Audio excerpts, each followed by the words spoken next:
Alléluia. Très bien ce que Dieu veut que vous donniez à Dieu. Alléluia. Alors on va prendre un texte sans plus tarder qui se trouve dans l'Exode au chapitre 25. Amen. Et il va dire comme ça, l'Éternel parla à Moïse et dit, parle aux enfants d'Israël. Alléluia.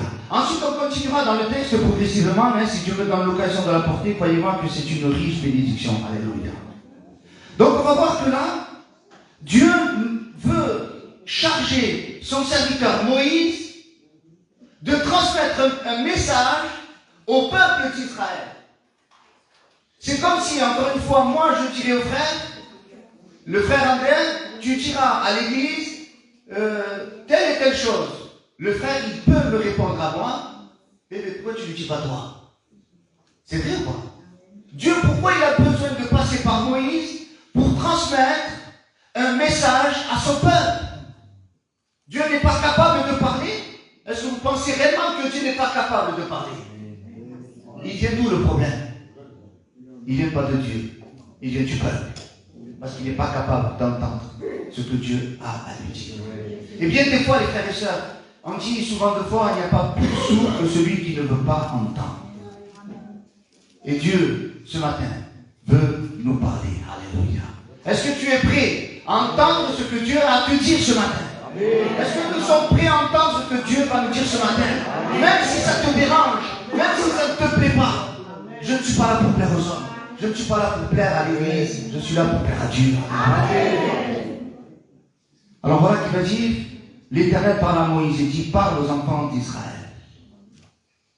Pourtant, le message, quand Dieu lui parle, quand il dit l'Éternel parle à Moïse, si j'ai un message particulier à lui transmettre au frère André, je lui parle à part.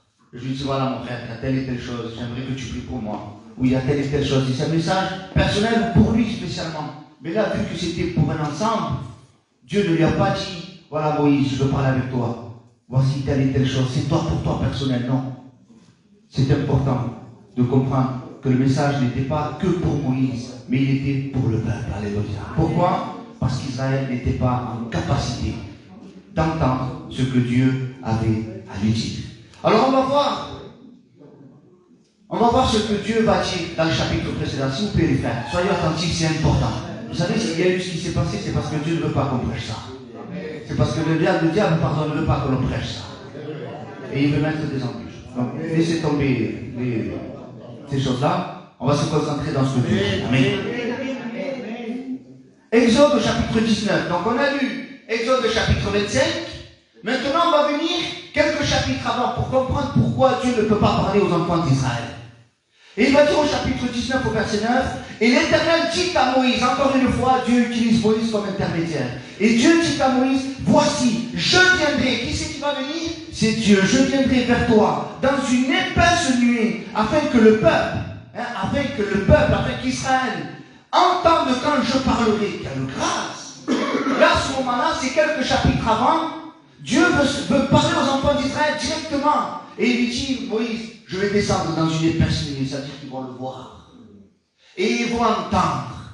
Et il va dire, ils vont entendre quand je te parlerai. Et qu'il ait toujours confiance en toi. Moïse rapporta les paroles du peuple à l'Éternel. On prend au verset 14 maintenant, jusqu'au verset 19. Il va dire, Moïse descendait de la montagne vers le peuple, il sanctifia le peuple, il lavèrent le vêtement, et il dit au peuple, soyez prêts. Alléluia. Soyez prêts, parce que dans 3 jours, ne vous approchez d'aucune femme. Le 3e jour au matin, il y eut des tonnerres, des éclairs, une épaisse nuée sur la montagne, et le son de la trompette retentit fortement. Et tout le peuple qui était là dans le camp fut saisi d'épouvante.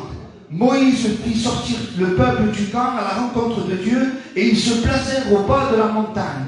La montagne de Sinaï était toute enfumée, parce que l'Éternel y était descendu au milieu du feu. Cette fumée s'élevait comme la fumée d'une fournaise, et toute la montagne tremblait avec violence. Le son de la trompette retentissait de plus en plus fortement. Moïse parlait, et Dieu répondait à haute voix. Imaginez un peu la scène qui se passait là. Une montagne, une épaisse nuée, Moïse qui parle, le peuple qui est en bas, il voit cette épaisse nuée, et ils entendent des tonnerres, ils voient des éclairs, ils voient quelque chose qu'ils n'ont jamais vu. Tout ça parce que Dieu parlait directement. Et quand on continue le texte, on va voir qu'Israël n'est pas capable de supporter quand Dieu parle. Parce que bien des fois, Dieu dit, non, plutôt nous, Seigneur, ce matin, je vais à la réunion, je veux que tu me parles. Il ne va pas te parler parce que toi tu as envie, il va te parler parce que tu en as besoin. Toi tu as envie d'entendre que je suis bien, je suis fort, que je suis un bon garçon, que je suis une bonne femme. Non, ben Dieu va te dire le contraire.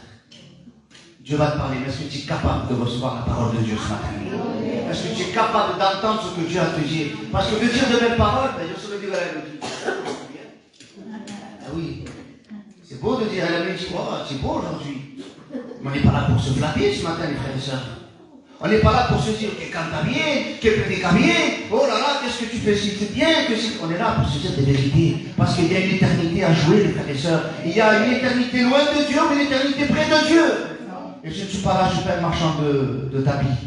On est là pour dire des vérités. Mais est-ce qu'on est prêt à entendre des vérités? Vous comprenez ça? Et Israël n'était pas prêt. Donc Dieu parle, des tonnerres, des éclairs. Moïse répond, il n'y a pas de problème. Maintenant, Exode chapitre 20, donc on continue. Au verset 18. Et tout le peuple entendait les tonnerres et le son de la trompette. Il voyait les flammes de la montagne fumante. À ce spectacle, le peuple tremblait et se tenait dans l'éloignement. Et il tira à Moïse. Il a lequel dit à Moïse. Ainsi, parce qu'ils ne sont pas capables de recevoir ce que Dieu a leur dit. Il leur dit, parle-nous toi-même, Moïse. Mais que Dieu ne nous parle plus, de peur que nous mourions. Eh oui, parce que Moïse, lui, peut-être qu'il mettait les formes. Et quand on hablaba Moïse, prenait la forme, le diable, il part directement. Que ça te plaise ou ça te plaise pas. C'est pas sauvé, c'est pas sauvé. Dieu te le dit clairement. Mais quand il te le dit, c'est pas pour te condamner. C'est pour te pousser à t'améliorer. Si ça ne va pas dans ta vie, Dieu ne va pas te dire tout va bien, il va te dire ça ne va pas dans ton couple. Pas pour te faire plaisir. Dieu est là pour te dire la vérité. Alléluia. Et beaucoup de fois, les frères, on se comporte comme Israël. Non, Seigneur, c'est bon. Je change d'église. Parce que quand on me dit la vérité, ça me dérange. Et on va voir ailleurs. Et bien sûr, là-bas, ils ne te connaissent pas. Et ils te disent des paroles flatteuses. Dieu te bénisse. Dis ainsi, et fais ceci, fais cela. Dieu parle à son église, il n'y a pas de souci. Mais le problème, c'est que toi, tu n'es peut-être pas à la bonne place. Dieu peut te parler clairement. Mais sois prêt à entendre ce que Dieu va dire. Alléluia. Donc voilà pourquoi Dieu va charger Moïse de parler au peuple. Il va lui dire, l'Éternel dit à Moïse, parle au peuple. Dieu va se choisir un intermédiaire digne de ce nom. Moïse était un homme de confiance, sur qui Dieu pouvait compter. Et Moïse, vous le savez mieux que moi, est une préfiguration de Jésus. Ça ne veut pas dire que c'est Jésus. Ça veut dire qu'il a des ressemblances, des caractéristiques de Jésus. Comme Jésus, il n'y en a qu'un. Il n'y en a pas deux. Moïse ressemblait à peu près. Quand on dit le bébé ressemble à son père, je ne suis pas mon père. Je suis moi. Mais je ressemble. Moïse ressemble à Jésus, mais ce n'est pas Jésus. Alléluia. Donc à la sortie d'Égypte, Israël avait besoin d'avoir un intermédiaire visuel. Imaginez un peuple, la Bible dit 600 000 hommes, sans compter les femmes et les enfants. Imaginez si les 1 million de personnes sortaient de l'esclavage et se retrouvent dans le désert, sans leader, sans point de repère, sans aucun intermédiaire.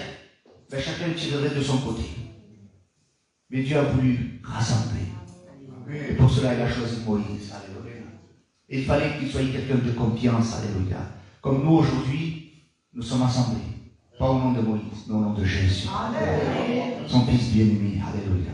Alors, pour voir vraiment que Israël avait besoin de voir pour pouvoir marcher dans le désert, il y a eu un événement qui s'est passé dans le désert un jour. Dans Exode au chapitre 32, au verset 1er, il va dire que Moïse va leur dire au peuple, je vais monter sur la montagne et je redescendrai.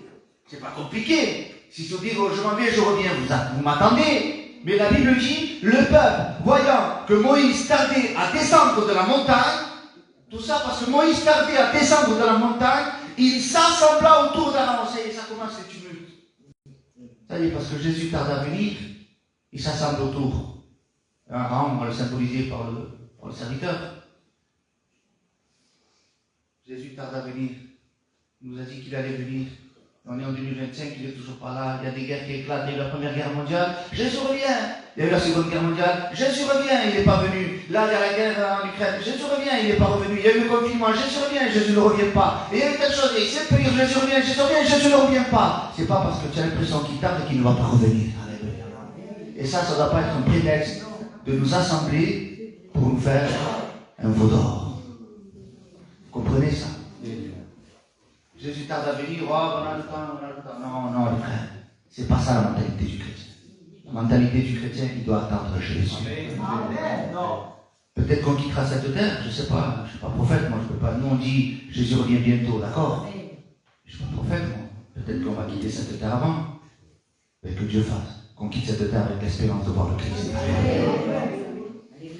Donc ils ont dit, ils s'assemblent autour d'Aaron et lui dit, allons, fais-nous un Dieu qui marche devant nous. Car ce Moïse, ça y est, ça commence.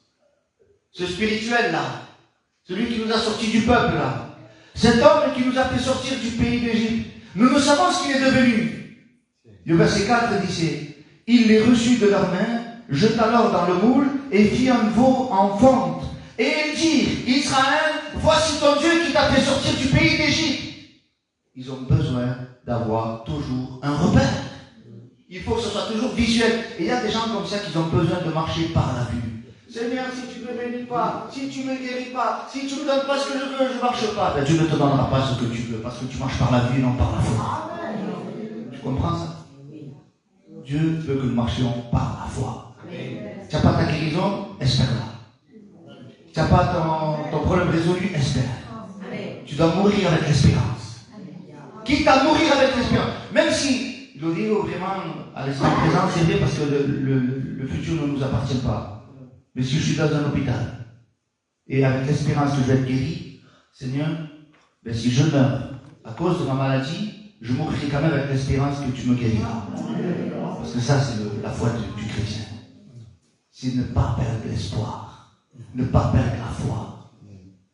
C'est important, frère. Le veau d'or est né parce que le peuple ne voyait plus Moïse.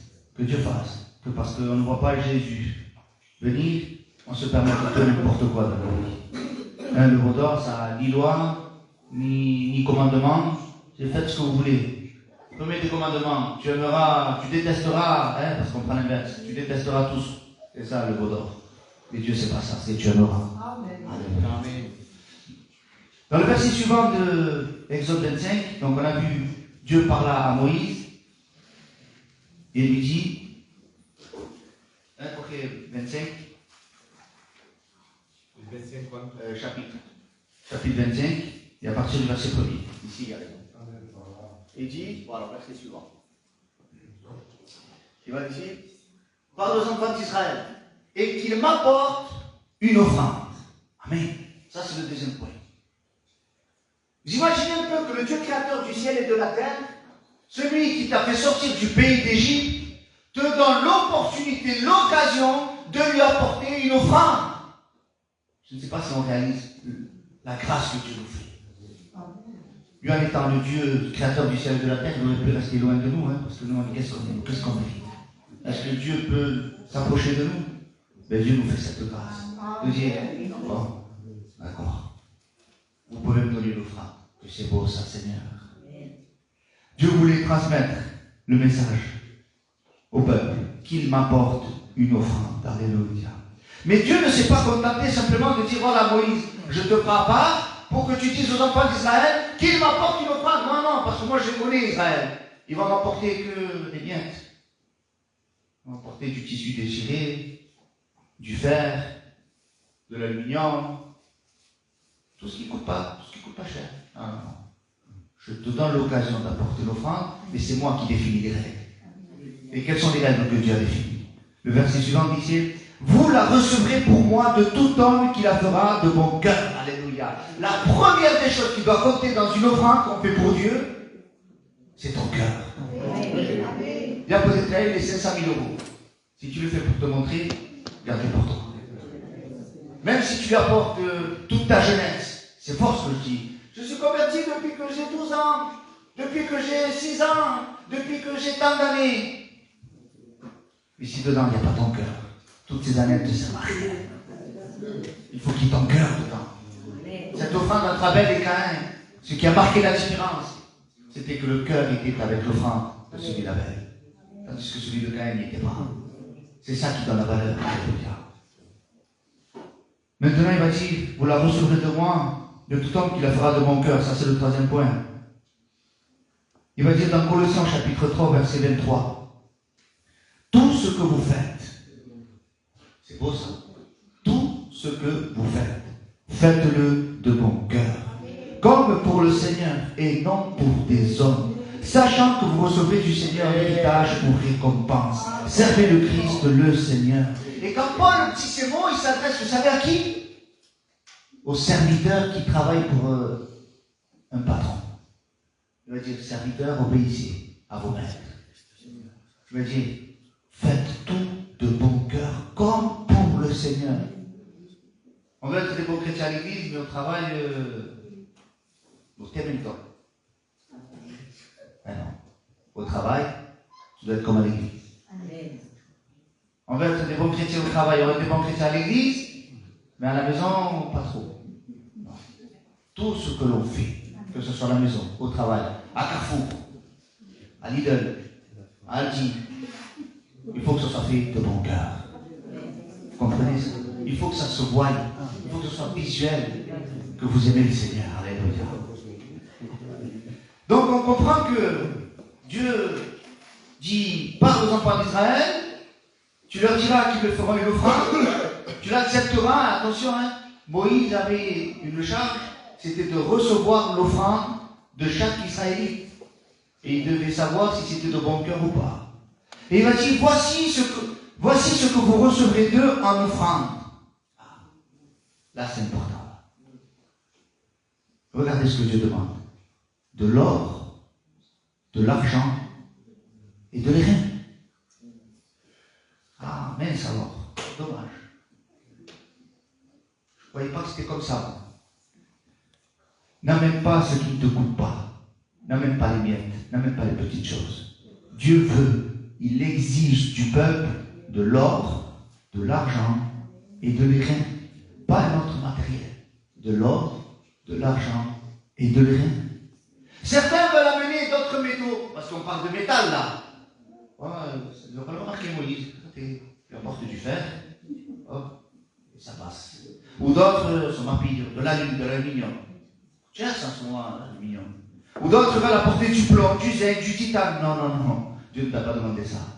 Sa demande, elle est claire, nette et précise. De l'or, de l'argent et de l'airain. Vous comprenez ça?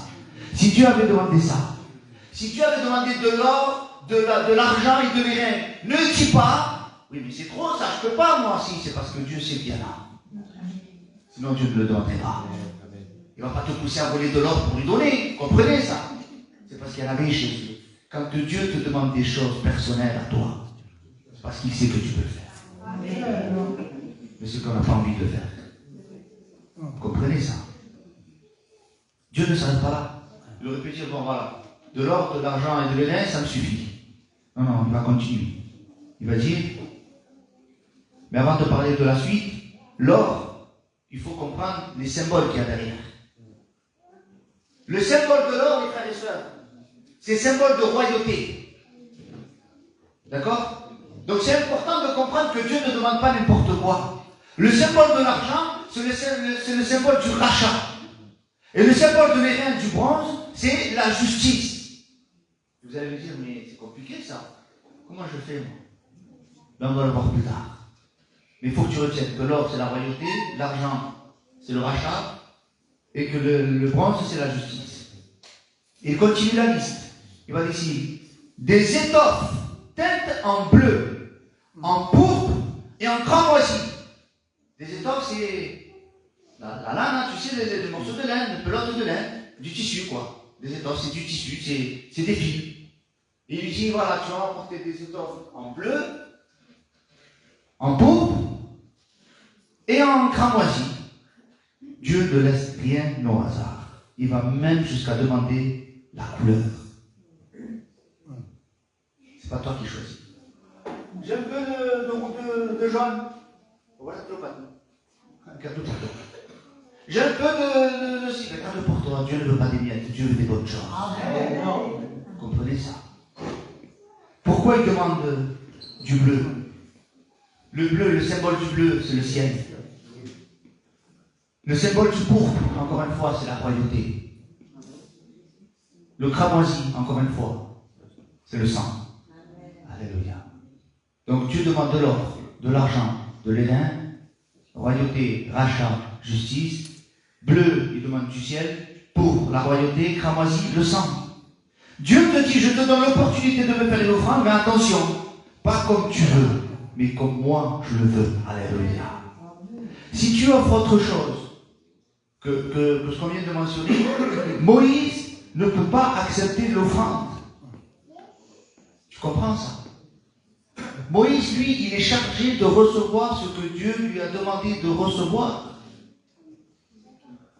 Même si elle a été faite de bon cœur. D'être gentil, le bon cœur ne fait pas tout. Hein. Si je donne de bon cœur, non, ça ne fait pas tout ça. C'est important de respecter la parole de Dieu. C'est important de vivre comme Dieu le veut. Alléluia. Il faut que ton offrande respecte la règle de Dieu. Alléluia. J'ai dit que Moïse était la préfiguration de Jésus. Donc Jésus ne peut pas recevoir une offrande si elle ne respecte pas les critères que Dieu demande. Vous comprenez ça? Nous, quand on veut offrir quelque chose, on veut l'offrir à Jésus, vous comprenez? Mais Jésus ne peut pas accepter tout et n'importe quoi. Oui. Jésus accepte des choses qui sont conformément à sa parole. Alléluia. Ensuite, il va dire du fin lin, du bois de chèvre, des peaux de bélier, teintes en rouge, et des peaux de dauphin, du bois d'acacia. Là, on voit qu'il y a 4 tissus. Le premier, c'est le fin lin, le bois de chèvre, le peau de bélier et le peau de dauphin. C'est pas le dauphin de la mer, hein, c'est pas celui-là. C'est les traductions qui ont mis dauphin, mais c'était un autre animal qu'on parlait à l'époque, qui n'existe plus aujourd'hui. C'était en hébreu le yaman, le ta'awasi, mais ils l'ont traduit dauphin, vous comprenez? C'est un autre animal, bref. Ces 4 tissus ont une représentation. Vous savez ce que c'est que ces 4 tissus? Ça représente les 4 évangiles. Vous comprenez ça? Les 4 évangiles avec le bois d'acacia, c'est pas n'importe quoi ça. Les 4 évangiles qui parlent de la croix. Vous comprenez ça? Donc maintenant, on voit plusieurs choses. On a vu qu'il y a du métal, il y a du fil avec 3 couleurs, et qu'il y a 4 tissus différents. Mais Dieu ne s'est pas arrêté là. L'exigence de Dieu, elle est importante. Nous, on est délicats, nous. Moi, je veux m'acheter une voiture. Hier, je suis allé au garage, mais plutôt délicat. Ben oui, puisque je vais déjà que j'achète la voiture. Je ne vais pas écouter la femme, non? C'est pas elle qui va choisir ma place. Elle me disait, j'ai telle voiture. Non, je ne veux pas celle-là. Parce que c'est moi qui vais et qui l'achète. Puisque Dieu va recevoir l'offrande. C'est lui qui définit les règles. Et on doit apporter ce que Dieu veut. Alléluia. Et on continue la liste, il va dire de l'huile pour le chandelier, des aromates pour l'huile d'onction et pour le parfum odoriférant. Encore une fois, je ne sais pas si vous avez remarqué, mais Dieu a séparé les offrandes en 3. Or, argent, bronze. Ensuite, on a vu les couleurs, les 3 couleurs, bleu, pourpre, cramoisi.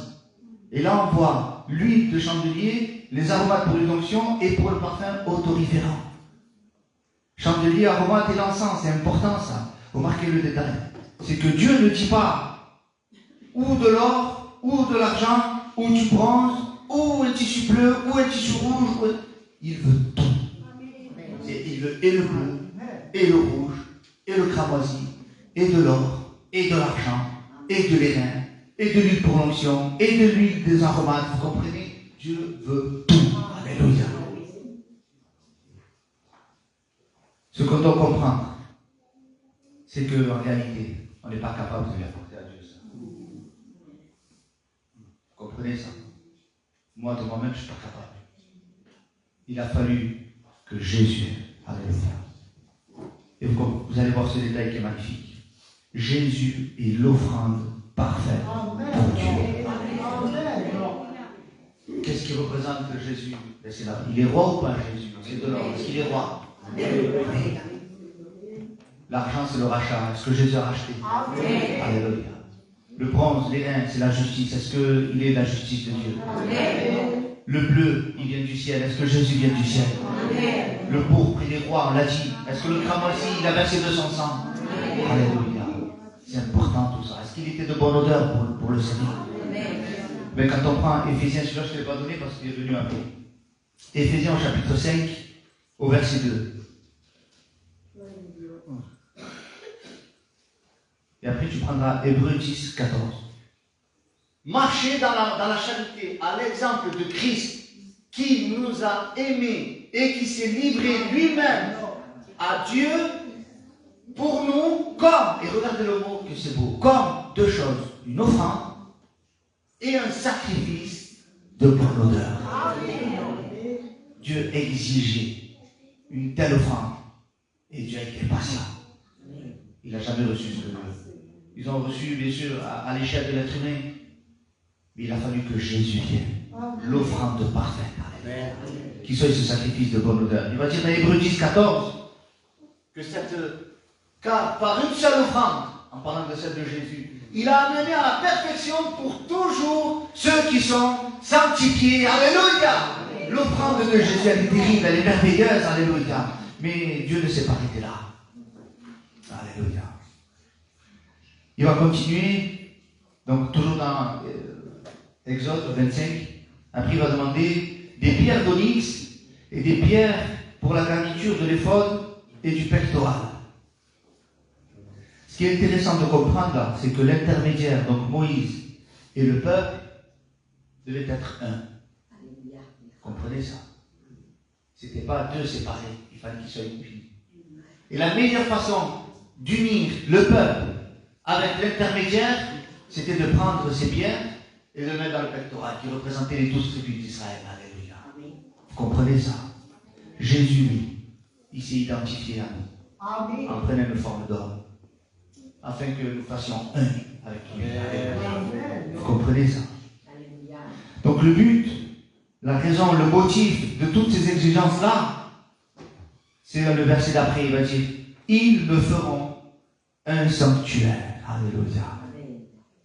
Pourquoi faire tant d'eau? Pourquoi faire autant d'airain? Pourquoi faire autant de bleu, de fil? Pourquoi faire, Seigneur? Ils me feront un sanctuaire. Je ne sais pas si ça va noter. Ils me feront. Qui c'est ils? C'est Dieu ou c'est le peuple qui doit le faire?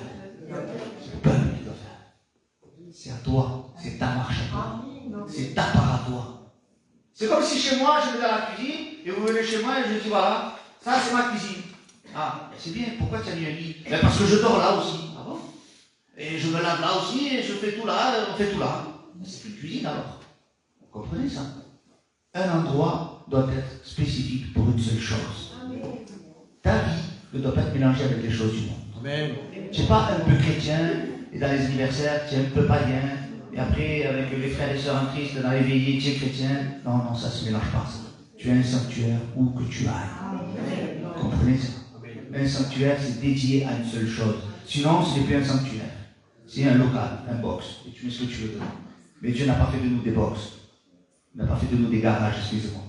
Il n'a pas fait de nous des bigonies. Il a fait de nous le temple du Saint-Esprit.